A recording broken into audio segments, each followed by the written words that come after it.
It is Devon Network eduze kwami ubaba uHlatshwayo uyimember yama flood victims ango-2022 kwela khona udaba umhayisi afisa ukuliveza la concerning lolu daba lolu lwala baba umhayisi sizwa kuthiwa ngathi khona ama-aid akafika la ayekade ebhekene nalo daba usithatha usibeke.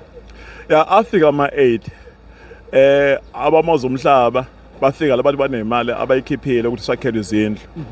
So lozo mali ke asazi kwenzakalani ngoba nomasipala uthi nakazi kwenzakalani imali zakubani. Ukuze akubaneke imali asazi ukuthi meze yakubani imali babehamba nabo lo bantu. Yini bangabazi bona ukuthi bangobani labo bantu. So kuyamangaza ukuthi abazi kanjani.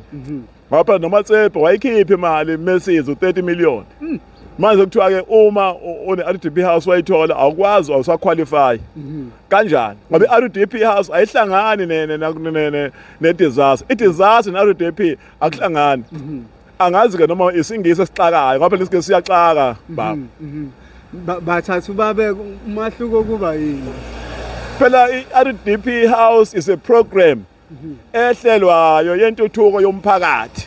I-disaster enye futhi into leyo ukuthi is emergency case into ephuthumayo engahlelwe lo muntu into emvelo ukuthi kanjani ke sekuthiwa kuyahlangana RDP house iyahlangana ne-disaster. I-disaster RDP is an RDP.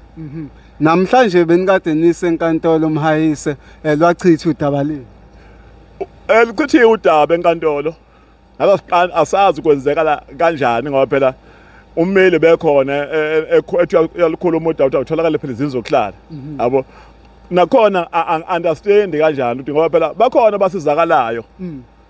Ngithi nabo ngabona bala uhulumeni ubasizile ukuthi bathole izinsiza zamanzi nokuthi baye ema-toilet lana ke thina ngoba eSouth Africa ake indaba ingena okumbi kunezingane la yabona. So ke manje angiyazi ngempela into ethini is confusing land. It's confusing kakhulu. Masibuka nje impahla la phansi emhayise amanzi ziyanetha impahla kuyanakala lana. Kuyonakala. Kodwa manje egcineni ke baphika abantu abathi banobuntu ke besides financing ngoba phela kufuneka kuvela umuntu ke manje. Bapha abantu ke abane-passion kulabo bantu kunezingane kunabazali ke nabo abanezingane nabo. Uma yena edle breakfast edle lunch ezisaba engaphansi komphembo kwi-TV yakhe uthini bebuka lesimo and abaholi I'm surprised ukuthi kunabantu abaholi ithini lento leadership mukhula umholi ukhuluma ngani boveza nokuthi baba banbalekela nalapha kamasipala la kumele banikeze ama-answers. Mubuza phela oangazi omnye ukhomba omnye esweni omnye uvikela iso lakhe. Asazi ke phela noma ngabe mhlawumbe ke abakuthandi thina ukuthi nasumsebenzi wabo thina njengomphakathi. Ngoba phela bahola ngomphakathi kahle kahle. Umsebenzi womphakathini. Ngabe umsebenzi wenza ngendlela kufanele benze ngayo yini? Iyona ndlela abaqashela yona indlela. Sekeleza ikhansela mhlawumbe uzosiza njengenibhekene nayo. Inkinga yekhansela ithi sivela kuma ward ahlukene. Ekhansela. Nalo alinalo usizo ngamahemhemu lithi liyazama liyehluleka nalo.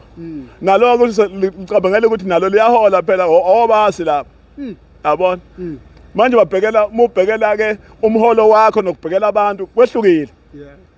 Yabona? Inkinga lapha. Asibonge mhayisi. Ngiyabonga nami ngiyabonga.